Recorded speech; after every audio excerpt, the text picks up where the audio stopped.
Assalamualaikum warahmatullahi wabarakatuh. Waalaikumsalam. Selamat pagi Pak Abidin. Pagi Pak. Iya. Ya. Jadi di pagi hari ini saya ketemu Pak Abidin di Bogor ini ya Pak ya. Iya. Ya, jadi kalau Bogor itu yang terkenal banyak loh Pak. Iya. Satu kebun rayanya. Yang kedua apa Pak? Iya.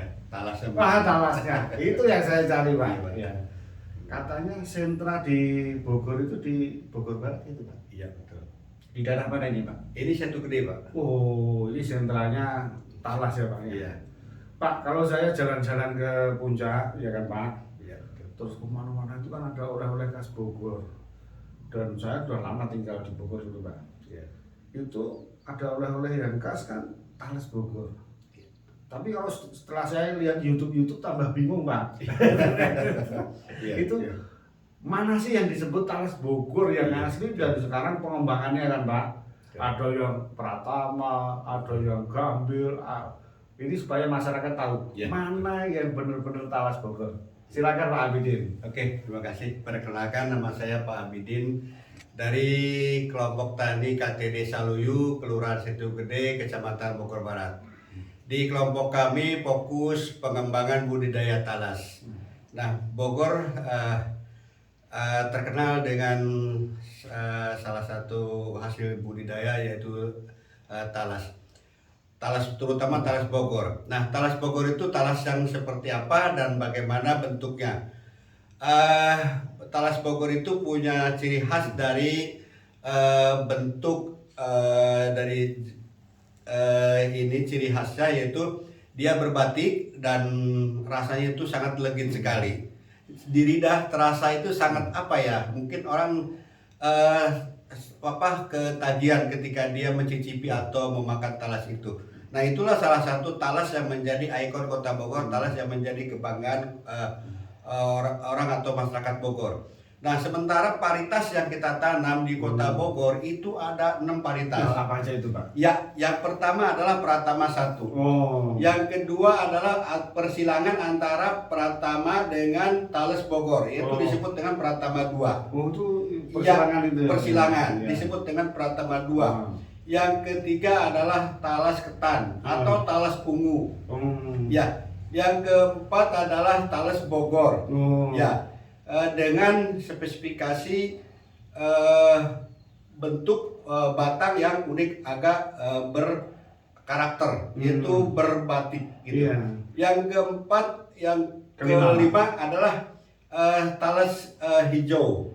Ya, itu masuk kategori masih dalam talas Bogor. Yang keenam itu talas minyak, itu talas putih, yaitu batang, kemudian juga umbinya juga putih. Itu yang Nah, gambir itu Pak? ya talas gambir. Nah, Nah. itu mungkin bisa kita panen.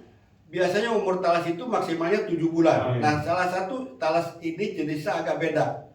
Dia harus lebih dari 7 bulan, sekitar 8 atau sampai 9 bulan umurnya. Nah, itulah varietas yang kita kembangkan di Kota Bogor. Iya, Pak Abidin. Ya. Kalau kita ke Jawa Timur, orang sana menyebut ada talas bentul. Nah, Betul. itu gimana Iya. itu Pak? Nah, ya, itu yang disebut dengan talas Bogor. Oh. Jadi talas Bogor itu nama lainnya adalah talas bentul. Oh. Nah, Biar nggak bingung. Iya, betul Pak, betul. Iya. Betul. Terus ada lagi Pak. Ya. Talas Semir, Talas Sutra, Iya. Talas Pontianak yang ungu sama-sama Betul, ungu kan Pak. ya, talas Pontianak, talas Papua, Nah. itu adalah jenis talas ketan. Oh. Cuma mungkin varietas atau daerah asalnya Iya. itu dari berbagai daerah. Ya, betul. Kita kembangkan di Bogor, gitu. Itu jadi kalau di pasaran ada yang bilang talas Pontianak, Oh. ada yang dibilang talas talas Papua. Tapi kayak Ada kita yang bilang Pandan Wangi. Pandan juga. Wangi, ya kita kategorikan di sini Pratama 3 itu. Oh iya.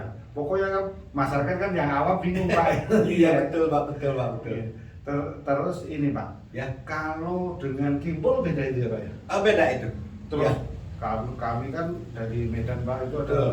Talas Padang. Iya, Iya. betul Pak. Tapi kalau saya lihat kalau nama latinnya memang kalau yang ini kan kolokasinya Esculenta. Esculenta, betul. Kalau yang itu kan dasarnya nama latin dulu udah beda kan Pak ya. Iya, Iya. betul. Nah terus Pak, di sini ya kan, itu kan menurut saya prospektif Pak. 1 hektar kalau nanam itu Pak, Oke, siap. duitnya dapat berapa? Kira-kira ya kan. Ya, analisa usaha di budidaya talas itu memang sangat menjanjikan sekali. Talas ke depan menjadi pangan yang sangat diharapkan sekali karena memang pasar di sana itu sedang menunggu gitu kan. Pasarnya itu sangat luas. Kalau kita tanam talas itu untuk ukuran 1 hektar kita bagi 4 aja lah ya, kita dengan jarak sekitar 50 cm. Ya 1 hektar itu kan 10.000 kali 4 itu udah jadi 40.000. Nah, kalau kan harga yang minim aja, yang relatif aja di sini 5.000. 5 kali 40.000. Karena populasi 5.000 kali 40.000 itu udah 200 juta per hektar. Iya. Nah, itu harga paling minim. Talas itu sekitar Rp5.000. Nah, talas itu kan bisa ada yang 1 kilo, ada yang 2 kilo, ada yang lebih ya kan. Nah, itu tinggal berhitung aja di situ. Jadi budidaya talas itu sangat menjanjikan dan teman-teman di luar sana, para petani itu selalu dan sering meminta bantuan ke KTD selalu, ya kan Pak Bini tolong dibantu dong pendampingan, tolong dong ini. Dan mereka antusias untuk berbudidaya talas. Alhamdulillah gitu kan. Ke depan prospek talas memang sangat menjanjikan sekali untuk usaha di budidaya talas. Iya. Pak, tadi itu kan kalau 50 kali 50 kan padat ya. Iya. Jadi kan kalau kita jarak tanamnya taruhlah 1 kali 1 meter. 1 kali 1 meter. Nah, itu kan berarti kalau 1 hektar populasinya 10.000. 10.000. Iya. Tapi kalau 40.000 ngitungnya terlalu banyak. Iya, Pak. Iya kan, Pak? Iya, betul. 10.000. Iya kan, Pak? Iya. Kali 5.000. Kali 5.000. Dan 50. satu apa ya Pak ya, satu Iya, umbi. 1 umbi. Iya. Padahal itu ngitungnya 1 umbi, padahal itu kan dalam waktu 7 bulan kan ada yang 4 kilo. Nah, itu. Per kilo berapa sih sekarang? Kalau 4 kilo itu sekitar 8.000-an. Oh, berarti Nah, kalau 1 kilo maksudnya. Ya, 1 ya. kilo itu sekitar 4.000. Nah, kalau 4 kilo kali 8 32.000. 32.000. Iya. Pak, tapi Ya. kalau saya Ya. beli di tempat-tempat wisata kok mahal. Ya, betul. Di kami juga petani juga sekaligus juga pedagang ada beberapa persen, sekitar 40%-an karena memang proses.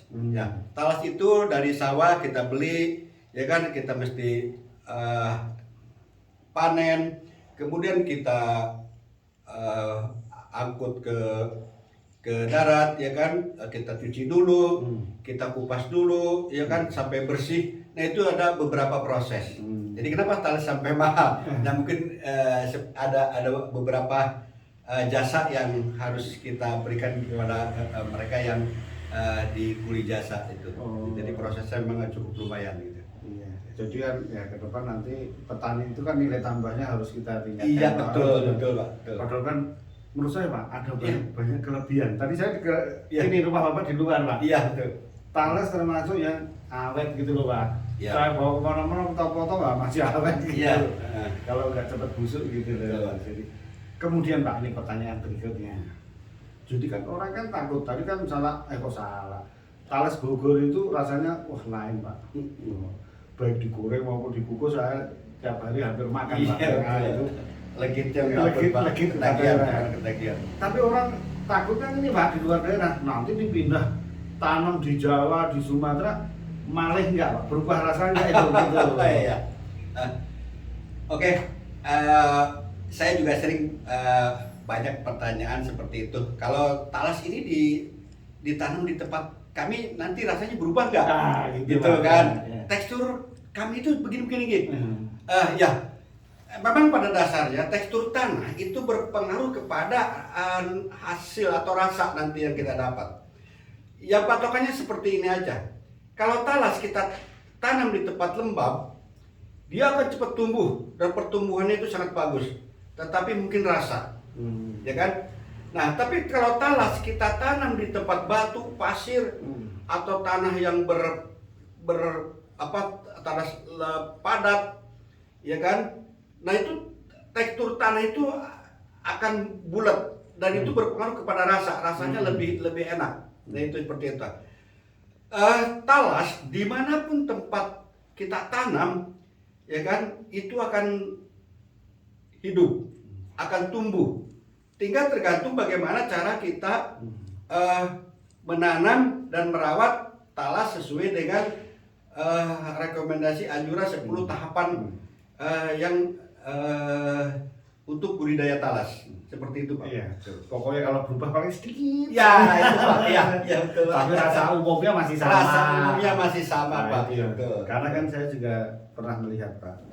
Itu saya pernah mempraktikkan, Pak. Saya yang praktek kebetulan ini ubi cilembu, Pak. Oh iya. Dari Sumedang saya tanam di Medan. Oh iya. Nah, itu juga nggak berubah-ubah amat. Talas ini, Pak. Ya. Ini kami ada kawan Pak nanam di Jogja.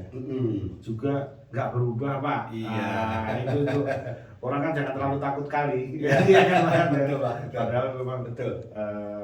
Prospektif. Iya. Pak, ini sekarang kita mungkin yang nonton ini kan nanti petani dan sebagainya. Iya, betul. Kita secara umum bagaimana budidayanya. Oh Nah, iya. kan gitu, Pak. Iya, betul. Sekarang saya tanya satu persatu ya, Pak ya. Oke, mangga Pak. Pertama memilih bibit. Varietas betul. Iya, varietas. Kalau Bapak menyarankan yang mana itu? Oke, siap. Ya, yang Ya. Bapak pilih kalau menanam, wah gitu. Oke. Ya. Oke. Semua jenis varietas adalah pada dasarnya juga bagus, apalagi orang terkesan dengan rasa itu Ya. talas Bogor ya. Tapi untuk pemula, ya kan. Nah, saya sarankan sebaiknya adalah nanam talas yang berjenis Pratama. Apa alasannya, Iya. Bapak itu, Pak? Kenapa? Karena jenis Pratama ini keluaran dari rekomendasi dari IPB yang dikembangkan di kelompok kami dan kemudian sekarang sudah menyebar. Yang pertama adalah pertumbuhannya cepat, ya kan. Kemudian dia tahan terhadap hama dan penyakit. Ya, di kondisi apapun, ya kan, tanah lembab, kering, berbatu, berpasir, dia sangat bisa beradaptasi, ya kan. Anakannya banyak.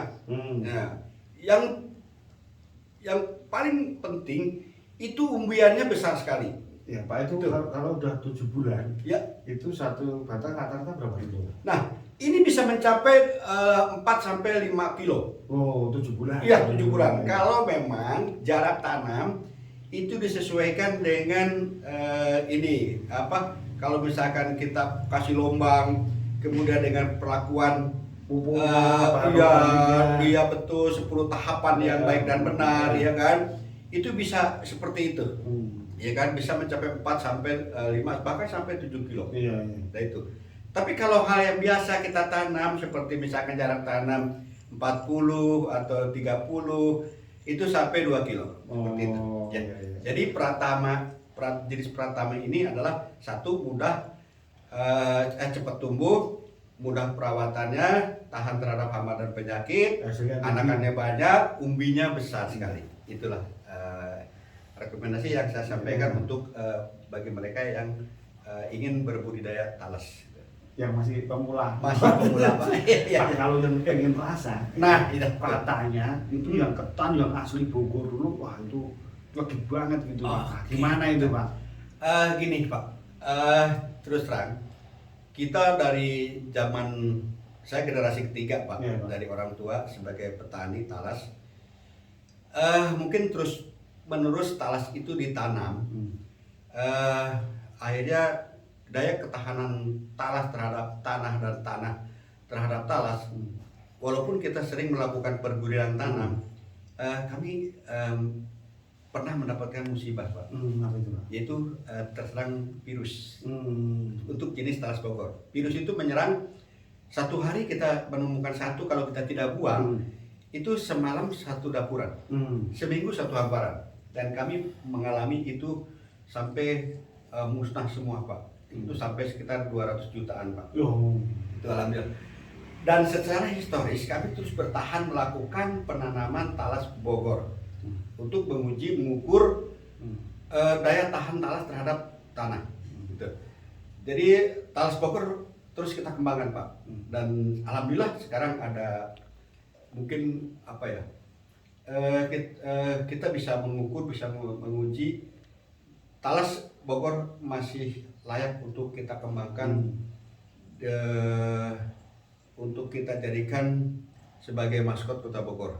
Dan itu kami di teman-teman di kelompok kami itu alhamdulillah sekarang sudah banyak kembali jadi dan varietas Talas Bogor yang asli ya Pak. Iya betul Pak. Karena kalau saya lihat Pak, Iya, Pak. di Google di Talas Bogor adalah talas Lambo, talas ketan. Lambo itu kan dari bahasa Belanda yang Iya. memang dikeluarkan Iya. varietasnya Forester apalah bahasa Iya, Pak. Belanda. Betul. Artinya udah yang paling lama. Betul. Makanya ya dalam sejarahnya ya saya berarti Bapak yang Betul. sampaikan tadi. Iya. Kemudian hasil penelitian-penelitian dari IPB makanya keluar Pratama. Iya. Itu kan semua kan berkembang terus gitu Betul Pak. Pak, betul. Iya, Pak ini tadi kalau sudah memilih bibit, Betul. kan kedua mempersiapkan lahannya. Nah itu ya lahannya mesti di apa ya kan Pak? Disiapkan terus sebagai lubang tanamnya bahan organiknya, Ya. pupuk dasarnya apa itu Pak? Iya. Kira-kira gimana itu Pak? Langkah pertama tadi pemilihan varietas, kemudian yang kedua kita bikin bedengan. Dan yang ketiga Pak kita sebelum itu gini Pak, Iya. kalau ada petani perlu bibit kan bisa menghubungi Bapak kan? Oh betul, Nah, betul, itu yang penting itu nanti. ya. Kita sampai saat ini juga bahkan mungkin hari ini ada 2 kiriman ke NTB sampai ke Palangkaraya. Iya. Ya, teman-teman di luar sana membutuhkan beberapa varietas, alhamdulillah saya fasilitasi itu semua. Tadi kita berlanjut kepada teknis dan budidaya. Setelah kita pemilihan varietas, kemudian kita membuat bedengan, dan yang langkah yang ketiga adalah kita membuat lombang. Jadi kita kasih lubang, ya kan. Nah, yang ketiga adalah kita memanfaatkan jerami yang sudah kita busukkan. Kenapa kita pakai jerami? Jerami bisa menyimpan kandungan atau cadangan air. Jadi ketika kita tanam bibit atau anakan talas, itu secara langsung dia akan menyerap, gitu. Jadi cepat tumbuh. Nah, jadi itu adalah pupuk dasar. Jadi pupuk dasar yang kita pakai adalah jerami, karena jerami itu mengandung unsur hara yang sangat lengkap, gitu, ya. Yang ketiga, ketika umur 1 bulan atau 1 bulan setengah, ketika tumbuh daun 2, daun 3, nah itu baru kita pemberian pupuk kimia. Apa itu Pak? Itu cukup hanya urea aja. Ya. Berapa? Cukup 1 sendok aja. Sendok mau Ya. pertanaman ya Pak? Iya, pertanaman. Kalau mau kita bolongin atau Ya. kita tebar itu nggak jadi masalah, jangan sampai menyentuh pohonnya. Dan yang ketiga itu pembuangan anakan pertama, yaitu umur talas itu umur 4 bulan, ya kan, sampai pembersihan gulma. Nah, anakan ini nggak boleh kita tanam, ya, kita buang aja. Setelah pembersihan pupuk, baru kita pemberian pupuk ke tahap yang kedua. Itu double, itu maksudnya komplek, ya, komplek itu mau NPK-nya, mau KCL, nah itu yang tahap kedua. Pak, yang pupuk yang majemuk tadi atau KCL berapa gram? Oh, 1 sendok aja. 1 sendok. 1 sendok aja. Sebagai perangsang dan dia tidak berlebihan. Yang ke tahap berikutnya adalah pembuangan anakan yang kedua, yaitu umur talas 1,5 bulan menjelang panen. Ayo atau umur 5 bulan. Ya, itu. Nah, itu kita anakan ini boleh kita tanam. Ya kan? Atau kita mau pakai hilir tanam, kita tanam di sebelahnya. Jadi talas itu 7 bulan, tapi kita bisa pangkas jadi 5 bulan. Ketika kita talas umur 7 bulan kita panen, kita sudah punya umur talas yang anakan atau cadangan untuk kita tanam umur 2 bulan. Itu namanya hilir tanam. Dan kita akalnya seperti itu. Jadi rekomendasi adalah anakan talas yang boleh ditanam adalah dari umur talas yang sudah cukup umur, yaitu sekitar umur 5 bulan atau pembuangan anakan yang terakhir. Dan tahap berikutnya adalah itu pemanenan. Nah, sebaiknya panen itu dipakai alat alat bantu. Pak Abidin, sebelum panen saya tanya dulu. Oke, siapa? Tadi urut tadi sudah. Kita jarak tanam ini kan gitu. Jadi kan tadi dibuat galengan bedengan. Nah, ukurannya berapa Pak itu? Terus kemudian jarak tanam itu kan memang berbagai macam tadi Bapak itu ada Betul, yang 50 ada yang 1 meter 1 Iya, meter betul. sehingga populasi per hektare ada yang 10.000, Iya, ada yang ada 40.000, ada yang 20.000, 20.000, kan gitu lah ya. Betul. Gimana Pak itu Ya, jarak tanam tadi? Oke. Jarak tanam deret jajar itu sekitar saya merekomendasikan 40. Ya kan? 40 kali 50. Oh, 50 antar bedengannya itu. 50 antar bedengan. Iya, iya. Ya, kalau jarak jajar itu sekitar 40. 40. Itu maksimal. Dan kalau mau jarak jajar satu, ya kan satu bedengan itu jaraknya itu 1 meter. Ya. Kita ingin memaksimalkan hasil gitu. Oh. Kan sampai yang tadi saya bilang 4 sampai 7 gitu ya. Iya, iya. Atau 4 sampai 5. Nah, itu jaraknya 1 meter. Iya. Dan kita kasih lubang besar. Iya, iya. Ya, biar pergerakan akar maupun umbiannya juga dia lebih leluasa dan sinar matahari yang masuk itu lebih banyak. Nah, sebaiknya kita bikin bedengan itu mengarah ke barat, ini apa? Timur barat. Timur barat. Iya. Ya, biar matahari masuk. Iya. Gitu. Ya, gitu seperti itu, Pak. Terus ini Pak, itu saya tadi berpikir 1,5 bulan Bapak Ya. kan weeding pengendalian gulmanya, Ya. sambil buang anakannya kan, Pak. Anakan. Pak itu dibuang aja itu bisa dimanfaatkan lain. Oh iya. Kalau saya sayur loh Pak, enak banget. Lompongnya. Iya, Pak. Ya, ya. Kalau talas anakannya itu kita harus buang. Oh. Kecuali gulma. Hmm. Nah, kalau gulma, rumput dan lain sebagainya itu kita bisa simpan di sekitar tanaman talas. Iya. Nah, kenapa kalau anakan talas harus kita buang? Nanti anakannya tumbuh lagi Pak di sekitar Iya. situ. Nah, jadi mana yang sudah kita buang, mana yang hilir tanam, kemudian juga nanti kita ini Pak, ya mereka nanti mengambil makanan yang ada di sekitar talas itu. Jadi harus kita buang kalau anakan. Kecuali kalau gulma kita bisa disimpan di sekitar pohon talas dan kita tutup itu jadi pupuk Pak. Iya. Pak ini tadi selama perawatan 0 sampai 7 bulan. Iya. Ya. Itu Pak, itu lompongnya, tanaman utamanya, itu boleh dipotongi atau dibiarin aja itu Pak?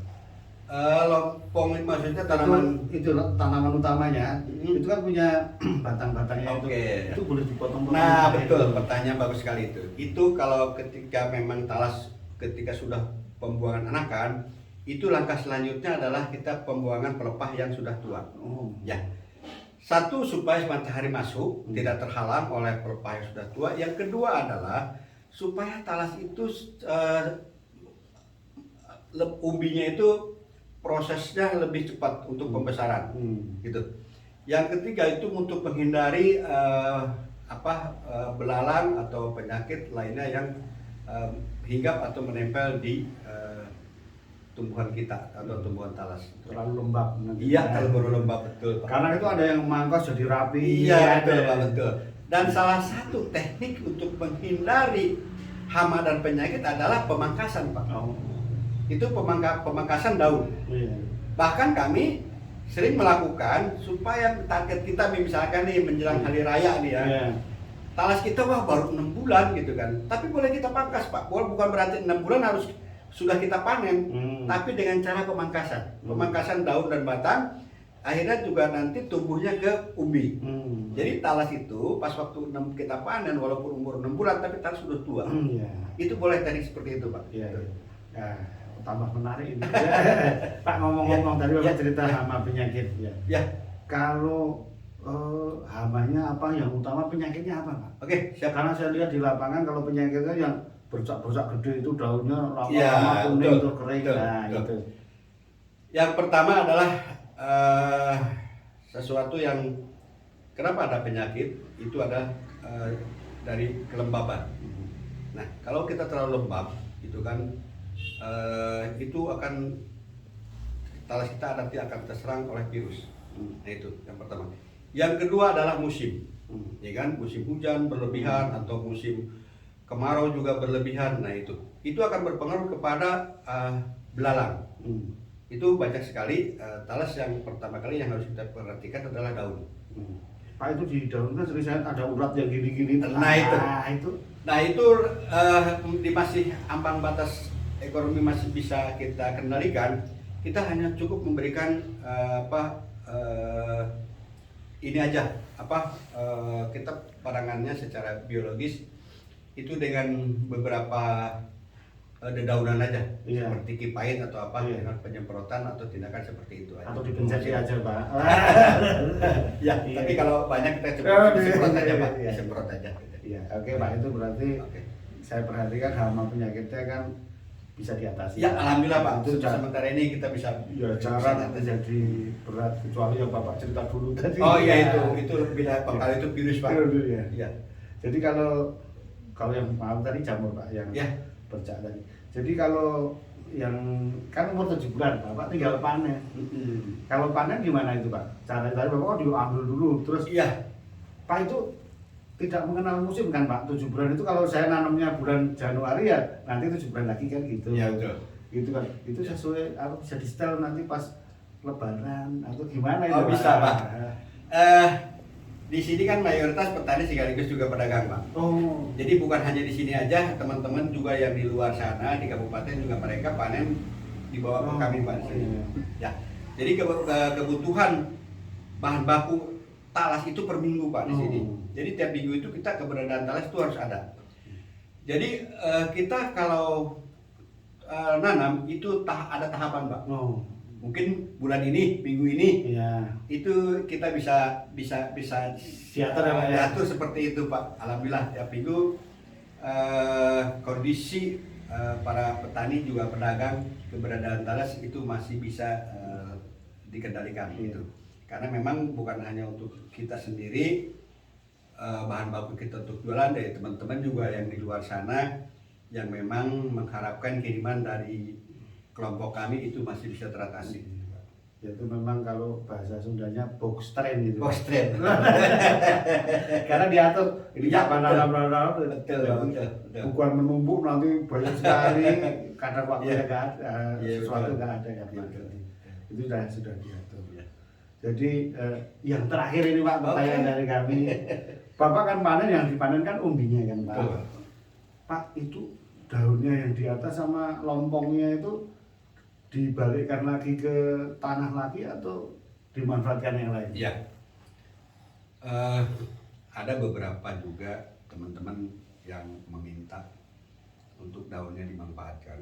Karena daun talas ini bisa untuk diekspor. Dan di kami karena memang 30%-nya adalah kolam-kolam ikan. Jadi daunnya itu kita manfaatkan untuk pakan ikan. Gurame ya Pak ya? Gurame, bawal juga Pak. Ya. Dan yang ini lagi untuk batangnya kita dibikin untuk kita sebarkan di sekitar bedengan untuk dijadikan pupuk. Bahan organik lagi. Iya, bahan organik lagi. Dan kita juga membuat pupuk cair itu dari daun pisang, batang pisang dan kulit pisang, kulit talas, batang talas dan kulit talas sebagai pupuk cair. Gitu. Kita udah ada produknya. POC. Iya, POC. Iya. Terus kalau saya Pak itu sekali-sekali saya untuk masak sayur Pak. Itu saya jadikan sayur. Iya betul Pak. Untuk enak sekali itu sayur lompong Pak. Sayur lompong ya. Iya betul. Oh ini teringat lagi Pak yang terakhir Pak. Kan produk olahan dari umbi kan tidak hanya digoreng di apa saya. Oh iya betul Pak, betul. Karena Bapak ngirim video ke saya ada diolah-olah itu jadi kan termasuk yang modern kan Pak. Betul Pak. Yang agak modern sedikit bikin steak goreng. Tetapi kan yang talas lapis apa Bogor itu kan brownies atau apa terkenal juga kan Pak. Gimana itu Pak? Gini. Talas bukan hanya kita instan kita masak sebagai olahan lokal, ya kan kita bikin sepat talas, gemblong talas, atau rendang talas. Nah, ada beberapa juga produk dari turunan talas. Kami di sini fokus ke pembuatan es krim talas. Ya, Hati Sang Bidadari, Iya. Trans 7 juga sudah meliput kami di sini. Dan ada juga produk lain seperti coklat Thales, permen Thales, kemudian juga keripik Thales dan lain-lain itu. Alhamdulillah itu Thales bisa kita olah sebagai untuk oleh-oleh masyarakat luar yang berkunjung ke Bogor. Alhamdulillah. Terima kasih Pak Abidin. Oke, sama-sama Bapak. Ya, mudah-mudahan saya sebagai warga Bogor juga Pak. KTP saya sekarang Bogor Pak. Alhamdulillah. Jadi Ya. wajib bagi saya Oke. untuk menyebarkan informasi ini ke seluruh dunia Pak. Iya betul. Bahwa Thales itu salah satu bahan pangan yang bisa membuat ketahanan pangan. Iya betul. Untuk Betul. mempunyai banyak kelebihan. Betul, Pak. Itu yang kami harapkan. Makanya saya mencari Pak Abidin. Iya. Terima kasih Pak informasinya. Oke, sama-sama Pak. Mudah-mudahan Thales ini semakin jaya. Amin. Iya, siap Pak. Terima kasih. Oke. Assalamualaikum Waalaikumsalam.